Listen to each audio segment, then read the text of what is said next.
नमः शिवाय। ओम नमः शिवाय।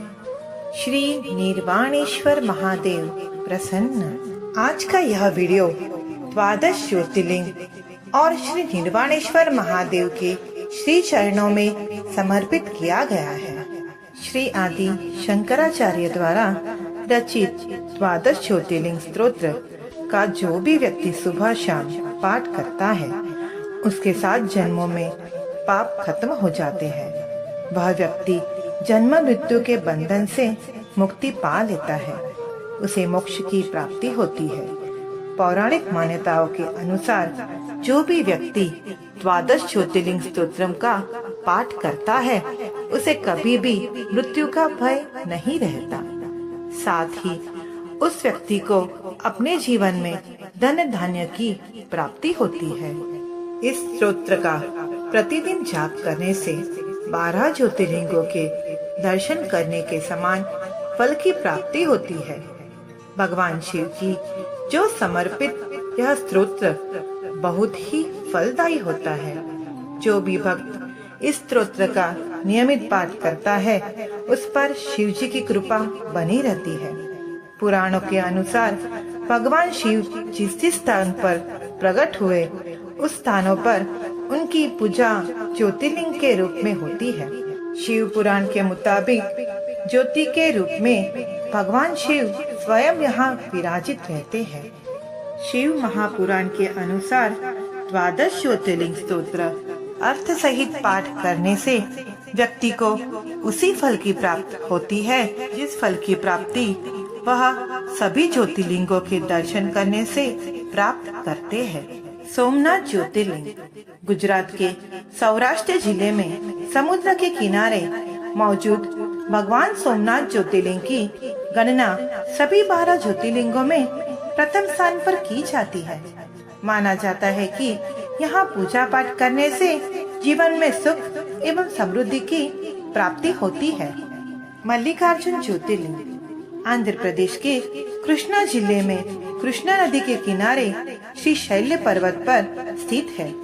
इस पवित्र धार्मिक स्थल पर माता पार्वती के साथ महादेव के ज्योति रूप के दर्शन होते हैं। यहाँ दर्शन मात्र से ही साधक को अश्वमेध यज्ञ के समान पुण्य की प्राप्ति होती है। महाकालेश्वर ज्योतिर्लिंग मध्य प्रदेश उज्जैन में स्थित महाकालेश्वर ज्योतिर्लिंग एकमात्र ज्योतिर्लिंग है जहाँ दक्षिण मुखी ज्योतिर्लिंग की उपासना की जाती है।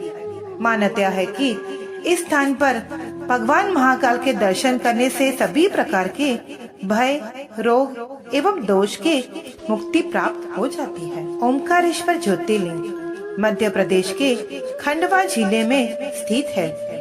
ओमकारेश्वर ज्योतिर्लिंग नर्मदा नदी के बीच मनधाता या शिवपुरी नामक द्वीप पर स्थित है।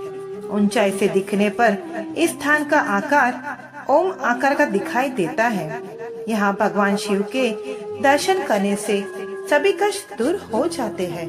केदारनाथ ज्योतिर्लिंग हिमालय के गोद में बसे केदारनाथ मंदिर का हिंदू धर्म में विशेष महत्व है।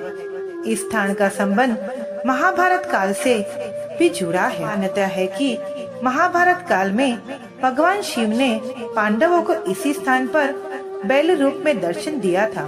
केदारनाथ धाम का निर्माण 8वीं-9वीं सदी में आदि गुरु शंकराचार्य द्वारा कराया गया था।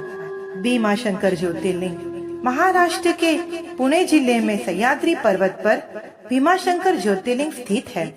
इन्हें मोटेश्वर महादेव के नाम से भी जाना जाता है। मान्यता है कि इसी स्थान पर भगवान शिव ने भीम नामक दैत्य का वध किया था। मान्यता है कि इस स्थान पर दर्शन मात्र से ही साधक को भय, योग एवं दोष की मुक्ति मिल जाती है। काशी विश्वनाथ ज्योतिर्लिंग द्वादश ज्योतिर्लिंगों में 7वें स्थान पर काशी विश्वनाथ ज्योतिर्लिंग है।